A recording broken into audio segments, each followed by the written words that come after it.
मंगलमय मंगल करण वीतरागवे ज्ञान। नमो ताहि जाते भय अरहंतादि महान। करि मंगल करि हो महा ग्रंथ करण को काज। जात मिले समाज सब पावे निज पद राज।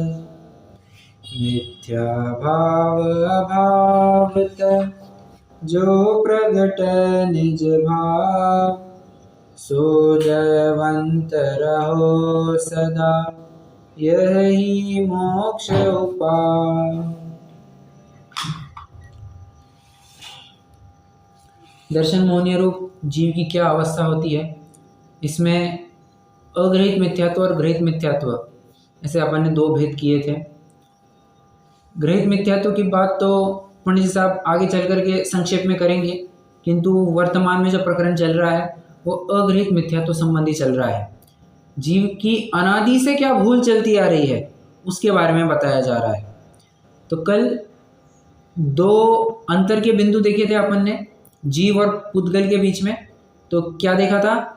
हाँ, क्या है? अमूर्तिक प्रदेशों का पुंज, प्रसिद्ध ज्ञानादि गुणों का धारी, अनादि निधन वस्तु आप है। फिर से आप है मतलब तू स्वयं है। और मूर्तिक पुद्गल द्रव्यों का पिंड, प्रसिद्ध ज्ञानादिकों से रहित, जिनका नवीन संयोग हुआ है, ऐसे शरीरादिक पुद्गल पर है। तो यहाँ पर स्व और पर में बाइफरकेशन कर दिया। तू कौन है, पराया कौन है, इसका ज्ञान करा दिया। अब देखिए, हाँ, शराबी का उदाहरण अपन ने कई बार मोहनी के संदर्भ में देखा है। मोहनी के लिए कितने ही उदाहरण दिए हैं।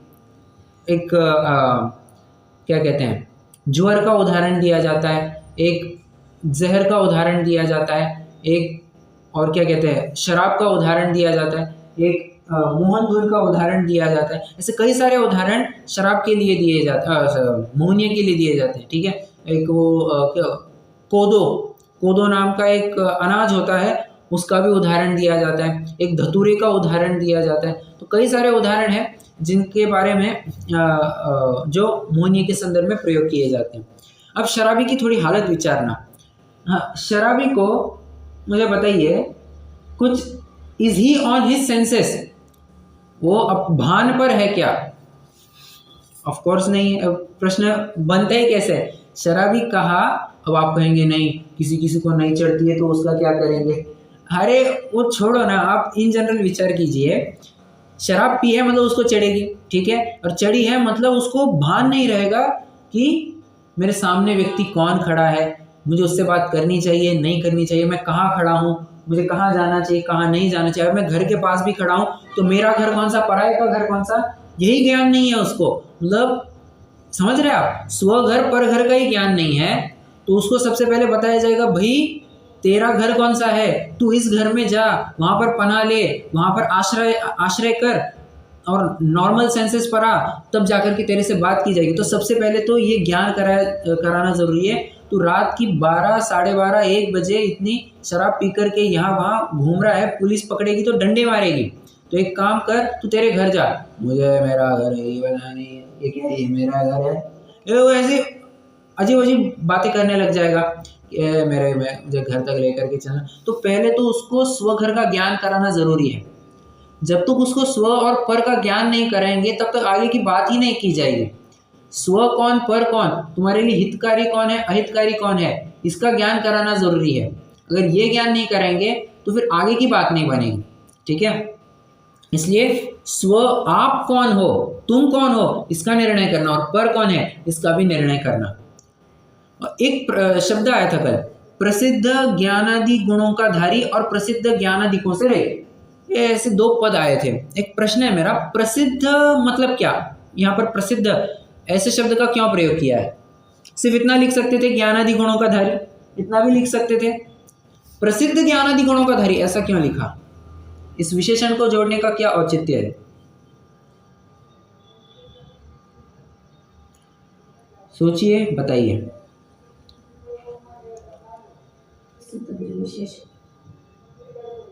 ज्ञानादि गुणों से ही कह देते विशेष। हाँ हाँ, जीव में ही होती है, इसमें प्रसिद्ध है उससे ज्ञानादि गुण के नाम से ज्ञानोपयोग। करेक्ट करेक्ट, सही बताया आपने, हाँ, बहुत अच्छा। हाँ, जीव पहचाना जाता है किससे? अब अपन क्या कहते हैं, जीव मतलब कौन? जो जानता देखता है सो जीव, बराबर। तो जानना देखना यह जीव पने को प्रसिद्ध करता है, तो इसलिए प्रसिद्ध ज्ञानादि गुणों का धारी। कितने जन समझ रहे हैं?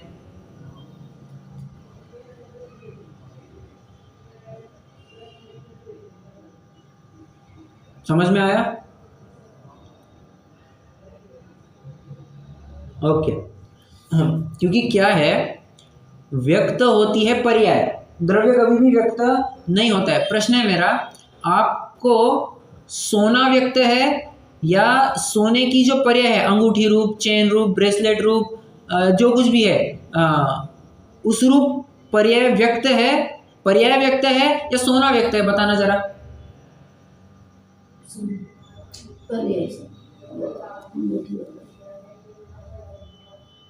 आप सोना पहनते हो या अंगूठी पहनते हो, पहले ये बताइए। पर्याय व्यक्त है ना? हाँ, पर्याय व्यक्त है। और अच्छा, गुण भी कभी प्रसिद्ध नहीं होता है ना, द्रव्य प्रसिद्ध होता है, प्रसिद्ध होती है पर्याय। ठीक है, और पर्याय ही गुण और द्रव्य को ऊर्ध्व करती है, उसको फोकस में लाती है। ठीक है, पर्याय नहीं होगी तो व्यक्त करने का कोई जरिया नहीं बचेगा, कोई द्रव्य व्यक्त नहीं हो पाएगा।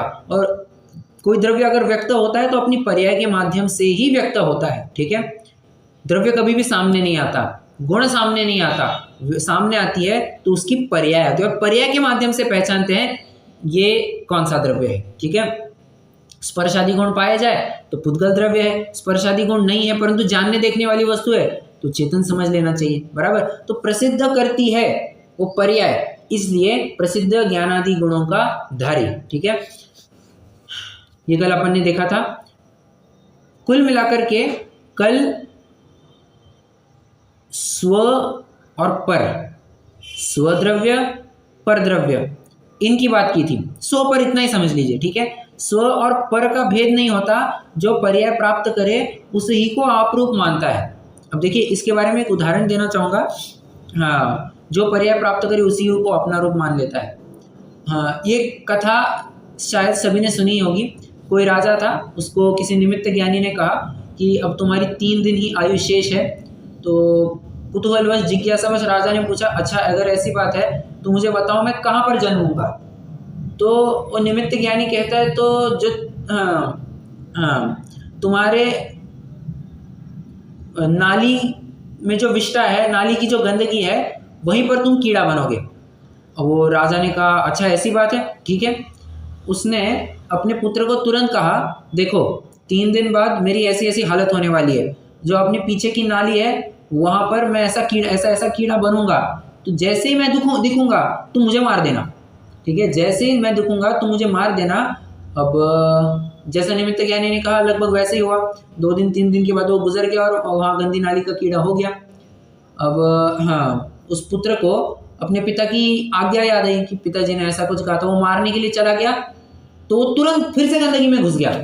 वो जैसे ही बाहर आता, वो पुत्र मारने को होता, वो तुरंत अंदर चला जाता। ऐसा क्यों?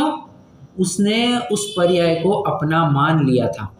ठीक है, उसने उस पर्याय को अपना मान लिया, तो मतलब पर्याय में एकत्व हो गया था, पर्याय बदल गई परंतु अब पर्याय को अपना मानने लग गया है। अरे जाहिर सी बात है, यहाँ पर कोई गुजर गया, यहाँ पर हम मम्मी पापा करते हैं, हमें मेरे घर पुत्र आदि करते हैं, मेरे स्त्री पुत्र आदि करते हैं, और जैसी पर्याय बदल गई तो ये माता पिता कहाँ रहे? दूसरे जो हमारे वरिष्ठ होंगे उनको माता पिता कहने लग जाएंगे, उनसे जघन्य होंगे उनको स्त्री पुत्र आदि कहने लग जाएंगे, भाई बंधु कहने लग जाएंगे। मतलब पर्याय बदल गई तो उस अनुसार व्यवहार भी बदल जाता है उसका। मतलब कुल मिलाकर के कहना चाहते हैं, उसको अपना मान लेता है। दिक्कत कहाँ पर है? उसको अपना मान लेता है। तो अपना नहीं मानना है। जिस प्रकार हम बाजार से कोई अनाज खरीद करके लाते हैं, मान के चलिए गेहूं खरीद करके लेकर आए, तो गेहूं खरीद कर ले आए तो 100 किलो गेहूं में आधा किलो कभी कभी कंकड़ निकल जाता है, उदाहरण लेते हैं, आधा किलो 1 किलो कंकड़ निकल जाता है, दाम बराबरी से हम गेहूं का दे करके आए, समझना, लेकर आए हैं कंकड़, दाम दे करके आए हैं गेहूं का। और जब भी बींधने की बात आती है तो हम पहले कंकड़ अलग करते हैं, अनाज अलग करते हैं, उसको धो धा करके साफ करके सुखा करके फिर प्रयोग में लेते हैं। मतलब इतना विवेक तो हम लौकिक व्यवहार में भी रखते हैं कि ठीक है, अब ये कोई बींध करके नहीं देने वाला है अपन को कि मेरे को ना कंकड़ नहीं आने चाहिए, अगर कंकड़ आए तो मैं तुमको लौटा दूंगा और मैं फिर से पैसे ले लूंगा, ऐसा कोई नहीं करता है। ये तो मान लिया जाता है कि 100 किलो में आधा किलो 1/2 किलो, मैंने सिर के ऊपर से पानी बहुत बोल दिया, उदाहरण दे रहा हूँ, इतने कंकड़ तो आ जाएंगे, तो बराबर उस योग्य दाम भी अदा करके आ जाते हैं। परंतु इतना विवेक तो हम रखते हैं कि खाते वक्त उसको अलग करके ही खाते हैं। तो जब कर्मों के उदय से हमें इन सब संयोगों की प्राप्ति हुई है, इस शरीर की प्राप्ति हुई है, तो बराबर से कर्म का खर्च तो हुआ है, कर्म का उदय तो बराबर खर्च हुआ है। परंतु इतना विवेक हमें भी रखना चाहिए कि किसको ग्रहण करना और किसको ग्रहण नहीं करना, स्व कौन, पर कौन, अपना कौन, पराया कौन, इसका तो ज्ञान अवश्य होना ही चाहिए। ये कुल मिलाकर के पंडित जी साहब ने द्रव्य कर्म की बात की, स्व पर कर्म के उदय से कैसे संयोग मिलते हैं, कर्म के उदय में कैसी अवस्था होती है, ठीक है, तो द्रव्य कर्म की बात की। अब देखना अगले पैराग्राफ में वो किसकी बात करते हैं। किताब बंद रखेंगे, क्या किताब, हाँ ठीक है बंद रखिए। अब देखिए अगले पैराग्राफ में क्या कहते हैं, आप तुरंत समझ जाएंगे, कुछ हार्ड भी नहीं है। अब पंडित जी साहब कहते हैं ठीक है, ये स्व पर की बात थी, परंतु होता ऐसे है, इसकी जितने भी विकल्प होते हैं, इसकी जितनी भी मान्यताएं होती है, उनको भी अपना मान लेता है। समझना, देखो जीव की कितनी पर्याय होती है, 2 पर्याय, 2 प्रकार से पर्याय कही जाएगी। जीव की नहीं, किसी भी द्रव्य की 2 पर्याय, 2 प्रकार की पर्याय होती है, एक व्यंजन पर्याय और एक अर्थ पर्याय। जीव की अपेक्षा ही बात करते हैं, तो मुझे बताना जीव की व्यंजन पर्याय कौन सी है, वर्तमान में जीव की कौन सी व्यंजन पर्याय है?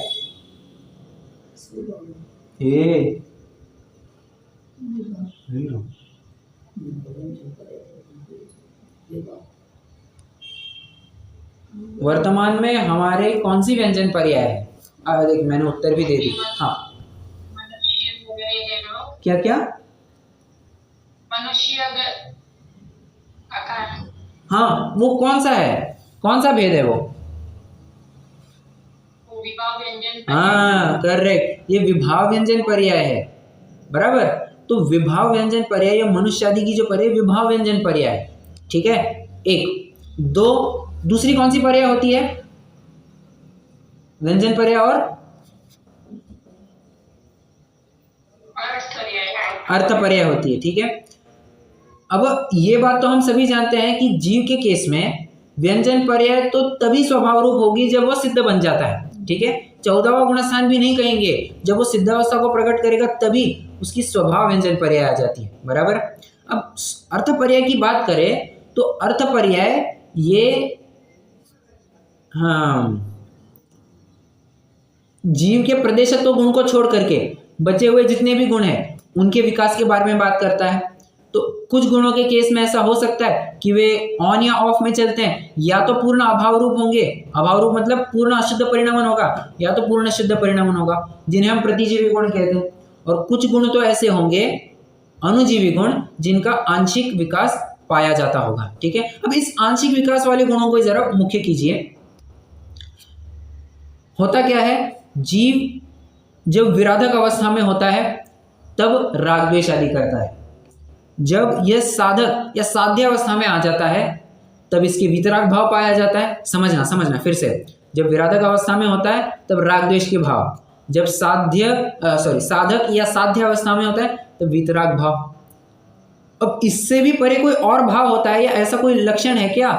तो कहते हैं हाँ, जो जानने देखने वाली पर्याय है ना, वो भी एक पर्याय है। फिर से हाँ, विराधक ये भी एक पर्याय, साधक साध्य ये भी एक पर्याय, और जानना देखना ये भी एक पर्याय। ये कौन सी पर्याय है? विराधक, साधक और साध्य तीनों तो कवर हो गए।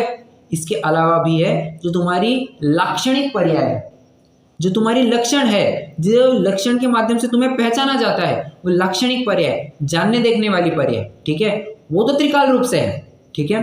अब हो क्या रहा है, यह जीव जितने भी इसके परिणाम हो रहे हैं, जितने भी इसके भाव हो रहे हैं राग द्वेष आदि के, ये अपने में उत्पन्न हो रहे हैं और इनको अपना मान ले रहा है। अच्छा, मैं थोड़ा एक उदाहरण के माध्यम से, प्रश्न के माध्यम से आगे बढ़ता हूँ। एकदम सिंपल आंसर चाहिए, आध्यात्मिक उत्तर मुझे अभी अपेक्षित नहीं है, ठीक है। आई रिपीट, आध्यात्मिक उत्तर अपेक्षित नहीं है। प्रश्न है मेरा, जिस घर में आप रह रहे हैं क्या वो घर आपका है?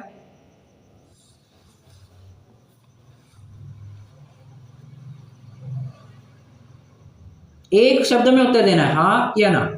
क्या वो घर आपका है? किस अपेक्षा पूछ रहे हैं वो तो देखना पड़ेगा। मैंने पहले ही कहा था कि आपको एकदम जनरल आंसर देना है। जिस घर में आप रह रहे हैं क्या वो आपका घर कहलाएगा?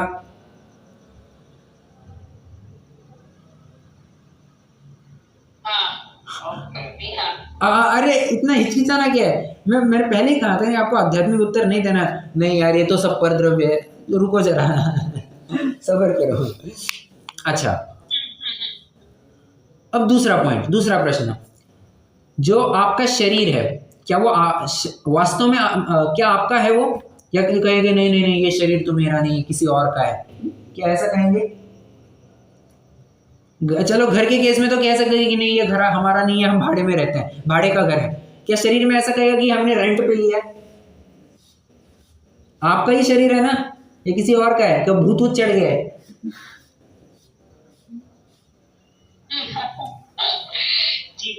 अपना ही शरीर है, ठीक है। दूसरी भी बात हो गई। अब तीसरा प्रश्न, आप मेरा फ्लो समझ गए होंगे मैं किस अपेक्षा से पूछ रहा हूँ, पर जरा शांति बनाए रखिए, ठीक है, ठीक है। अब तीसरा प्रश्न, जो विकारी परिणाम जीव में उत्पन्न हुए हैं क्या वे आपके हैं? आपके मतलब क्या उस जीव के हैं, हाँ या ना? जी भैया, बस। हाँ। अब प्रश्न है कि आपने तो कहा कि ये मानने पर अगर ऐसा कोई मानते कि ये घर मेरा है, ये शरीर मेरा है, ये विकारी भाव मेरे हैं, तो इसमें क्या है? आप तो हाँ तो कह रहे हैं अभी सभी जन, तो और ग्रंथों में कई जगह लिखा मिलेगा ये रागादि विकारी परिणाम तेरे हैं, ग्रंथों में साफ साफ उल्लेख मिलता है ये तेरे विकारी परिणाम है, इनको सुधार, हाँ ये तेरा शुद्ध परिणाम है। अब ये तेरा मेरा क्या हो गया? और ऊपर से हमें देखो दो बातें, हमें कहते हो कि रागादि विकारी परिणाम तेरे हैं, और जब हम ऐसा कहने लग जाए तो हमको कहते हो कि नहीं तू गलत जा रहा है, तो दोनों तरफ से हमको अटका दिया।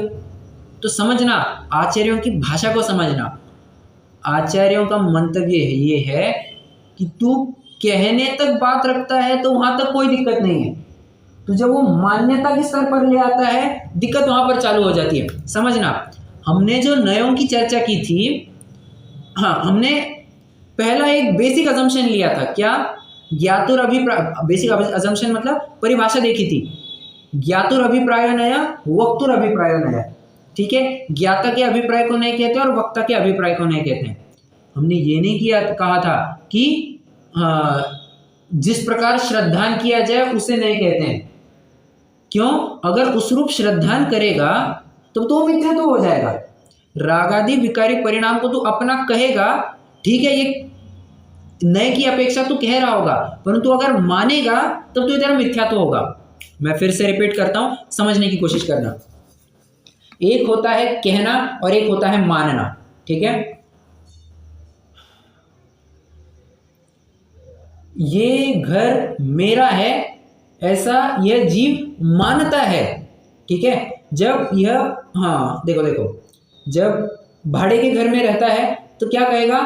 ये मेरा घर है, परंतु भाड़े का है, वो सिर्फ कहवत का है। मेरे घर पर आना, ये तेरा घर है, कहवत का, ठीक है। और जब स्वयं परचेज किया हुआ होता है तब शान से कहता है नहीं मेरा ही घर है। तो दोनों के कथन में अलग अलग है। एक कथन में वो सिर्फ कहवत की बात है, एक कथन में एक कथन में मान्यता भी आ जाती है। तो आचार्य देव कहते हैं, यहाँ पर पंडित जी साहब कहते हैं दिक्कत हमें कहने से नहीं है, दिक्कत वहां पर है तू मान लेता है ना, वहां पर है। तो राग द्वेष आदि परिणाम तेरे नहीं है, फिर भी तू उनको मान रहा है। अच्छा, तेरे कहे परंतु तूने मान कैसे लिए? कहने तक ठीक था, तूने मान नहीं लेना चाहिए था, और यही तेरी भूल है। आप समझ गए होंगे, यहाँ पर पंडित साहब भाव कर्म की चर्चा कर रहे हैं। मैंने विकारी परिणाम आदि की बात की, तो बस यहाँ पर भाव कर्म की बात आ गई। पंडित साहब यहाँ पर भाव कर्म के बारे में कहते हैं, ठीक है, गंदगी तेरे में उत्पन्न हुई है, परंतु स्वतत्व कह करके ये कोई बनाए रखने के लिए स्वतत्व नहीं कहा। ये स्वतत्व कहाँ पर कहा है? विकारी परिणामों को, ये भावों को स्वतत्व कहाँ पर कहा है?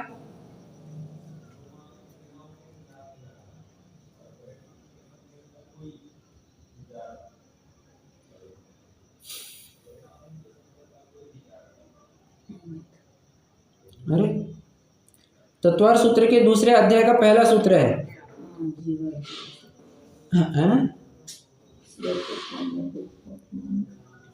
औपशमिक शायिको भावो मिश्रस्य जीवस्य स्वतत्वमौदैक पारिणामिक कौच।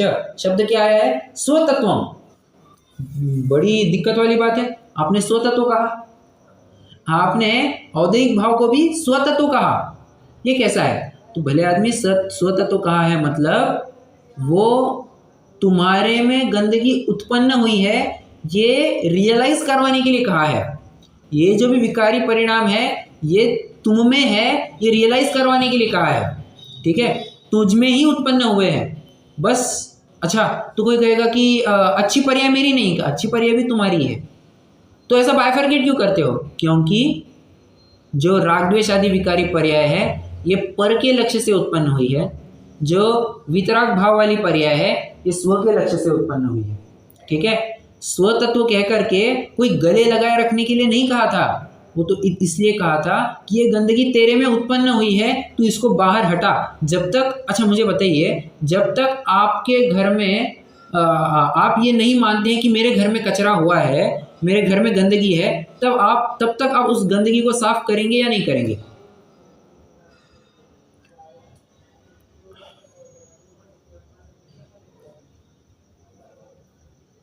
अगर आप ये अच्छा, अगर आप मानते हो कि नहीं ये गंदगी मेरे घर में है ही नहीं, तो आप करेंगे क्या? जब तक कोई नहीं मानता है तो थोड़ी ना कोई साफ कर दे। ये मेरा अच्छा, जो फ्लैट में रहते हैं ना उनके केस में देखा जाता है। अब कॉरिडोर होता है, कॉरिडोर के सामने गंदगी होती है, अब कई बार झगड़ा होता है कि ये नहीं, ये तेरे यहाँ पर कचरा आ रहा है, तू साफ कर, ये मेरे यहाँ पर कचरा आ रहा है, ये मैं साफ करूँगी। अब जब तक हम स्वयं नहीं मानते हैं कि ये मेरे सामने का कचरा है, तब तक हम उसको साफ नहीं करते हैं, ठीक है। उसी प्रकार जब तक हम में वो विकृति उत्पन्न हुई है, ये रियलाइज नहीं होता है, तब तक हम उसके अभाव को प्रयास ही नहीं करेंगे। इसलिए स्वतत्व कहा था, उसको अभाव करने की अपेक्षा स्वतत्व कहा था। और बात तो देखो ना, ये ज्ञानादि गुण समान थोड़ी ना कोई प्रसिद्ध है। जो विकारी भाव है वो प्रसिद्ध थोड़ी ना है। प्रसिद्ध तो, अच्छा हाँ, प्रसिद्ध जल की उष्णता नहीं, जल की शीतलता है। पर्याय कभी भी, विकारी पर्याय कभी प्रसिद्ध नहीं है, ये उसकी शीतलता ही प्रसिद्ध हुआ करती है, ठीक है। आइए एक पैराग्राफ पढ़ लेते हैं, पंडित साहब क्या कहना चाहते हैं। पृष्ठ क्रमांक 38 पर है। कुल मिलाकर के यहाँ पर भाव कर्म की चर्चा की जा रही है, ठीक है। ये जो औपाधिक भाव है उनको अपना मानता है, दिक्कत वहां पर है। सेकंड पैराग्राफ, तथा उस पर्याय में ज्ञानाधिक है वे तो अपने गुण है। फिर से, उस पर्याय में ज्ञानाधिक है वे तो अपने गुण है, और रागाधिक है वे अपने को कर्म निमित्त से औपाधिक भाव हुए हैं, तथा वर्णाधिक है वे शरीराधिक पुद्गल गुण है। और शरीराधिक में वर्णाधिकों का तथा परमाणुओं का नाना प्रकार पलटना होता है, वह पुद्गल की अवस्था है। सो इन सब ही को अपना स्वरूप जानता है, स्वभाव प्रभाव का विवेक नहीं हो सकता। अब देखो ऊपर के पैराग्राफ की सेकंड लास्ट लाइन पढ़ना, स्व पर का भेद नहीं कर सकता। यहाँ पर क्या लिखते हैं, स्वभाव परभाव का विवेक नहीं हो सकता। मतलब समझ में आ रहा है, स्व पर कह करके वहां पर द्रव्य कर्म की बात ली, यहाँ पर स्वभाव परभाव कह करके भाव कर्म की बात ली। ठीक है, अब आप कहेंगे नो कर्म, नो कर्म अगले पैराग्राफ में दिया है। नो कर्म के बारे में फिर अभी संयोगों को उठाते हैं। शरीर आदि की तो बात हो गई, अब यहाँ पर नो कर्म में उन्होंने स्त्री पुत्र मकान आदि की बात ली है। जिस प्रकार मनुष्य के लिए संयोग पाए जाते हैं, देव के लिए जितने भी उनके परिकर होते हैं, जितनी भी उनकी देवियां होती है, ये सब उनके संयोग कहे जाएंगे, जितनी उनकी रिद्धियां प्राप्त होती है। ओके,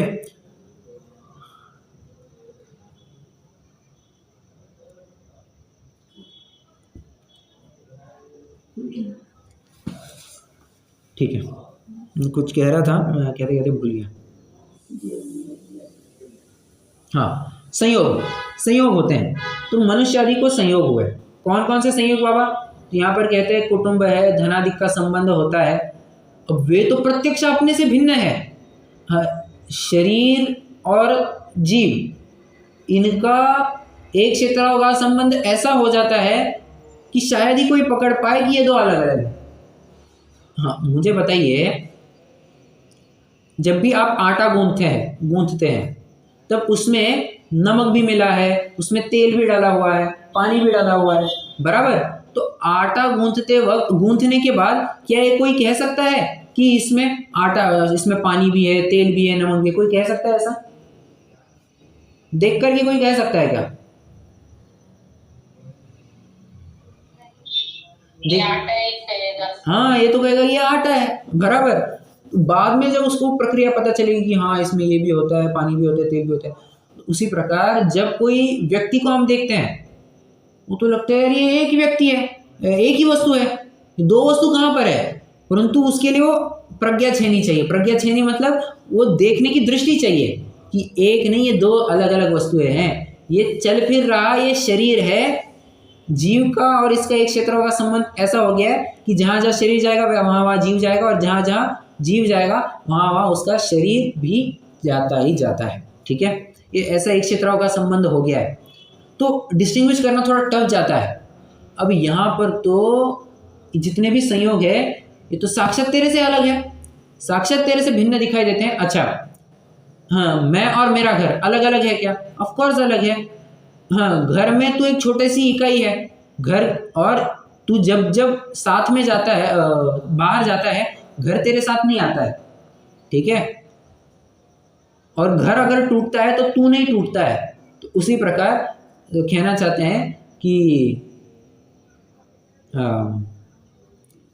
जितने भी संयोग है वे अलग है, तू अलग है, परंतु दिक्कत कहाँ पर आ जाती है? अलग होते हुए भी इनको एक मानता है। देखो, दो वस्तुएं अलग है, उनको एक मान रहा है, यही मिथ्यात्व है। आपको याद है ना, मैंने आपको एक दो दिन मतलब शायद एक हफ्ते भर पहले उदाहरण दिया था। हाँ, मेडिकल साइंस में एक रोग होता है जहाँ पर किसी के अगर नेत्र की कुछ दिक्कत हो जाए, नेत्र विकार हो जाए, तो उसकी वजह से उसको एक व्यक्ति दो दो दिखाई देने लगते हैं। और अपने यहाँ पर अध्यात्म शास्त्रों में ऐसा रोग बताया है कि दो वस्तुएं भी एक दिखने लग जाती है, और यही सबसे बड़ा रोग है। जब दो वस्तुएं दो दिखने लग जाए तो रोग कहा ही नहीं जाएगा, वो तो नॉर्मल कहा जाएगा, बराबर। जब दो वस्तुएं एक दिखने लग जाए तब भी उसे रोग कहा ही जाएगा। ठीक है, अब देखो, एक वस्तुएं दो दो दिखना ये भी रोग की अवस्था, एक वस्तु एक ही दिखना ये नॉर्मल अवस्था, और दो वस्तुएं अलग अलग है मिली हुई एक देखना ये भी रोग की अवस्था है। ठीक है, तो जब वो जो वस्तु है, जैसी वस्तु वैसी दिखती है, वैसी मानते हैं, वही सम्यक तो होता है। ठीक है, आइए यहाँ से एक पैराग्राफ पढ़ लेते हैं, थर्ड पैराग्राफ। तथा मनुष्यादिक पर्यायों में कुटुंब धनादिक का संबंध होता है, वे प्रत्यक्ष अपने से भिन्न है तथा वे अपने अधीन नहीं परिणमित होते। अब देखो, इसमें बड़ी बड़ी बात है, वे अपने अधीन नहीं परिणमित होते हैं। इसमें एक उदाहरण देते हैं लोग। कोई विद्वान किसी के घर पर गए और वहाँ जो घर के मुखिया थे वे कहने लग गए कि मेरा बेटा तो ऐसा है, मेरा बेटा वैसा है, मेरा तो राम है, जो कहो वो सुनता ही है, ऐसी ऐसी ऐसी बातें कहने लग गए। और हाँ, पंडित जी ने कहा कि अच्छा ऐसी भी बात है, ठीक है साहब। तो जैसी बात कर रहे थे, बात करते करते उनका लड़का आ गया और लड़के ने कहा कि मैं जा रहा हूँ। पिता ने कहा कहाँ जा, मतलब घर का जो मुखिया था उसने कहा कहाँ जा रहे हो बेटा? अब क्यों मुझे इतने बार बार पूछते हो? आप इतना, मेरी इतना फ्रीडम नहीं है क्या? मुझे मैं इतना नहीं कर सकता हूँ कि मुझे अपना अपना जाने दो? चालू हो गया वो जोर जोर से चिल्ला, डांट फटकार करके, चिल्ला पुकार करके वो पिता के ऊपर चिल्लाने लगे कि 9 बजे मुझे तो पिक्चर के लिए जाना था, मुझे घूमने जाना है, मेरे दोस्तों के साथ, मेरी भी पर्सनल लाइफ है या नहीं है? वो इतना चालू हो गया। अब बच्चे को इतना चिल्लाता हुआ देख करके बाप तो पहले डर जाता है माँ बाप पहले डर जाते हैं, ऐसा हो जाता है। तो बाप ने कहा, पिता ने कहा कि ठीक है बेटा तू जा रहा है, परंतु 12 जैसे ही बज जाए तुरंत घर पर आना, पार्टी शार्टी वगैरह में नहीं जाना, ठीक है? हाँ ठीक है। अब हाँ ठीक है इतना ही कहा तो उसको लगता है देखा बच्चा मेरे आज्ञा के बाहर नहीं है। अब इतनी देर जो रामायण सुनाई, उसको तो नहीं लगता है कि ये हमारी आज्ञा के बाहर है। और जब कोई अपने अनुकूल लगता है कि हाँ मैंने जो कहा वैसा सुन रहा है, तो अपन को भ्रम होने लग जाता है कि ये हमारे अनुसार चल रहा है। ये तो ऐसा ही हो गया जिस प्रकार पंडित साहब ने एक उदाहरण दिया कुत्ते का। कुत्ता हाँ किसी बैलगाड़ी के साथ साथ चल रहा था, और जैसे जैसे वो जा रहा था इत्तेफाक से बैलगाड़ी भी उसी दिशा में जा रही थी, तो उसको लगने लग गया कि मैं ही इस बैलगाड़ी को चलाता हूँ। और जैसे ही एक मोड़ आया जहाँ पर कुत्ता दाईं तरफ चला गया, बैलगाड़ी बाईं तरफ चली गई, तो वो भौंकने लगता है कि अरे ये मेरी आज्ञा के विरुद्ध कैसे चलने लगे। तो मतलब ऐसा है कि जितना कोइंसिडेंस होता है उसको तो लगता है कि हाँ ये मेरी आज्ञा मानते हैं, मेरे सुनते हैं, मेरे सुनते हैं। कोई सुनने वाला नहीं है यहाँ पर, ठीक है? और जबरन इसको लगता है कि मैं यहाँ पर अधिकार जमाता हूँ। कोई अधिकार किसी के ऊपर नहीं जमाता है, कोई किसी के ऊपर नहीं जमाता है। और जमाने की जो चेष्टा करता है वो तो बस एक इत्तेफाक है, इट इज प्योर कोइंसिडेंस। उसको लगता है कि हाँ मैंने इतना कहा तब हुआ। तो सच का निमित्त नैमित्तिक संबंध तुमने कहना और कहा वहां पर होने काक तालिया न्यायवत जानना। तेरे कहने से अगर होता तो तेरे कहने की हर बात होनी चाहिए थी, सो तो बात होती है नहीं। क्या कहते हैं? वे अपने अधीन नहीं परिणमित होते, तथापि उनमें ममकार करता है। अब सिर्फ ममकार समझना क्या नहीं, ममकार के साथ साथ एकत्व, ममत्व, कर्तृत्व, भोक्तृत्व चारों बुद्धियां ले लेना। ममकार करता है कि ये मेरे हैं, वे किसी प्रकार भी अपने होते नहीं, यही अपनी मान्यता से ही अपने मानता है।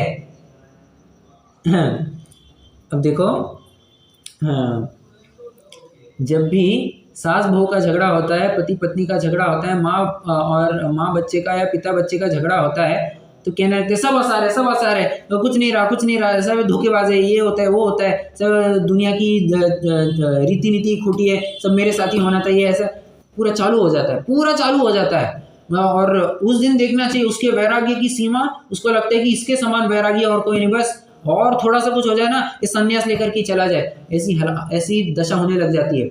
एकदम उदासीन चेहरा, कुछ बात नहीं करना, कुछ नहीं, एकदम बैरागी बन करके बैठे हैं, ठीक है? अब थोड़े में ऐसा कुछ हो जाए, पत्नी कहे चलो जी भोजन करने ले लो, और लड़ाई झगड़ा तो बाद में करेंगे, या पति थोड़े से कहते अच्छा एक काम करो, थोड़ा सा बाहर मार्केट जा कर के आते हैं, चलो मेरे साथ, बस इतना ही हो जाए, वो बैर विरोध सब भूल जाते हैं, और फिर ऐसे तन्मय हो जाते हैं कि जैसे पहले कुछ हुआ ही नहीं था। आप बस उतने कषाय की पीरियड देखना, पूरा वैरागी दिखेगा, कषाय युक्त और वैरागी दिखेगा, और थोड़ा सा वो प्रसंग हट जाए, सब अपने अनुसार अपने अनुकूल होने लग जाए, उसको लगता है यार अपने जैसे अपने अनुसार सब चल रहा है, कितना बढ़िया है, तो वो जो था वो स्मशान वैराग्य था, ठीक है? अगर एवरलास्टिंग होता तो तभी तुम छोड़ छाड़ करके सब निकल जाते या उनके प्रति का राग हटा देते, पर अभी भी तुम उनमें राग पाले हुए हो। इसका अर्थ ये है कि उस दिन का जो था वो तुम्हारा स्मशान वैराग्य था, बस हो ऐसा रहा था कि तुमने अपेक्षा कुछ करी थी, हो कुछ रहा था, और बस तुम्हारी अपेक्षा भंग का तुम्हें दुख हो रहा था, और कुछ नहीं हो रहा था, ठीक है? तथा मनुष्यादि पर्यायों में कदाचित देवादिक का या अच्छा ये आप समझ में आ गया, ये 9 कर्म की बात थी। अब यहां तक तो प्रकरण चला अगृहीत मिथ्यात्व का। अब प्रकरण लिखेंगे गृहीत मिथ्यात्व। गृहीत मिथ्यात्व का प्रकरण 2 लाइन में निपटा दिया है। तथा मनुष्यादि पर्यायों में कदाचित देवादिक का या तत्वों का अन्यथा स्वरूप जो कल्पित किया हो, फिर से समझना, जो कल्पित किया है, वस्तु जैसी नहीं है वैसा मान लिया, अतत्व श्रद्धा, ठीक है, जो अपन कल की भाषा में कह रहे थे, जो कल्पित किया उसकी तो प्रतीति करता है परंतु यथार्थ स्वरूप जैसा है वैसी प्रतीति नहीं करता है। ये एक प्रकार से गृहीत मिथ्यात्व के बारे में उन्होंने बात कह दी। और इस प्रकार दर्शन मोह के उदय से जीव को अतत्व श्रद्धानुरूप मिथ्यात्व भाव होता है। जहाँ तीव्र उदय होता है वहाँ सत्य श्रद्धान से बहुत विपरीत श्रद्धान होता है। जब मंद उदय होता है तब सत्य श्रद्धान से थोड़ा विपरीत श्रद्धान होता है। कहना चाहते हैं यहाँ पर उदय की बात कर रहे हैं। प्रश्न है मेरा, यहाँ पर क्षेपशम की बात क्यों नहीं की? अपन ने ज्ञानावरण दर्शनावरण में तो देखा था कि क्षेपशम की बात की थी, उदय और क्षेपशम की बात की थी कि इतना उदय होगा तो प्रकट ही नहीं होगा स्वभाव, जितना क्षेपशम होगा उतने का उखाड़ पाया जाएगा। यहाँ पर वैसा क्यों नहीं कह रहे? यहाँ पर सिर्फ उदय की बात कर रहे हैं। एक उदय, उदय में भी तीव्र उदय मंद उदय, क्षेपशम की बात क्यों नहीं उठाई?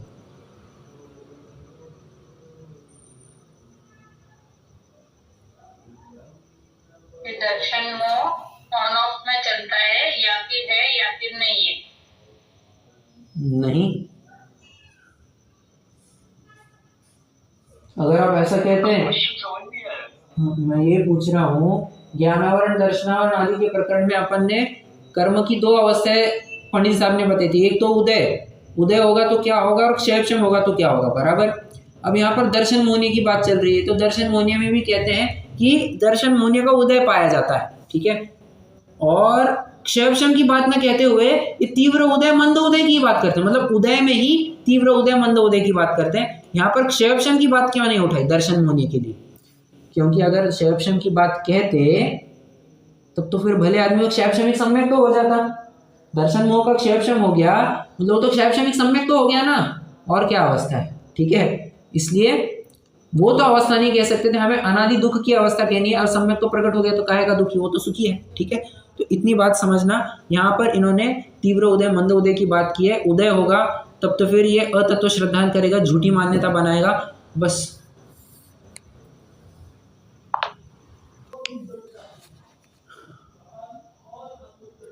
क्या कह रहे थे? हाँ, दर्शन मोहनी का उदय होगा तो वहां पर तो अतत्व श्रद्धान होगा, उल्टी मान्यता होगी। और अगर तीव्र उदय होगा तो जैसा श्रद्धान करना चाहिए उससे बहुत विपरीत कर लेगा, और मंद उदय होगा तो थोड़ा विपरीत करेगा। बस इतनी सी बात कह दी है उन्होंने, और दर्शन मोहनी का भी प्रकरण उन्होंने कंप्लीट कर दिया। अब कल से अपना प्रकरण चलेगा चारित्र मोहनी। चारित्र मोहनी में उन्होंने बहुत सारी बातें की, लगभग 1, 2, 3 पेजेस चारित्र मोहनी की चर्चा करने वाले हैं। तो कल से अपन चारित्र मोहनी की चर्चा प्रारंभ करेंगे। अभी कोई प्रश्न हो तो पूछ सकते हैं, तो भी जिनवाणी स्तुति करेंगे अपन। इसमें आपने जो ये जो ऊपर के जो 2 पैराग्राफ हैं, हाँ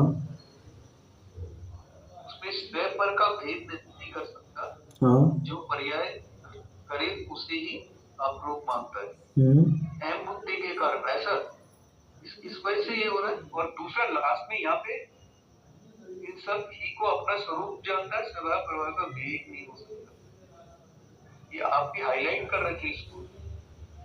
मैंने तो इतना ही कहा था कि पहले पैराग्राफ में द्रव्य कर्म अपेक्षा बात की है, सेकंड पैराग्राफ में भाव कर्म अपेक्षा बात की है, और थर्ड पैराग्राफ में नो कर्म अपेक्षा बात की है। और इन तीनों के जने कैसे दर्शन मोह की अवस्था पाई जाती है ये बस बताया है।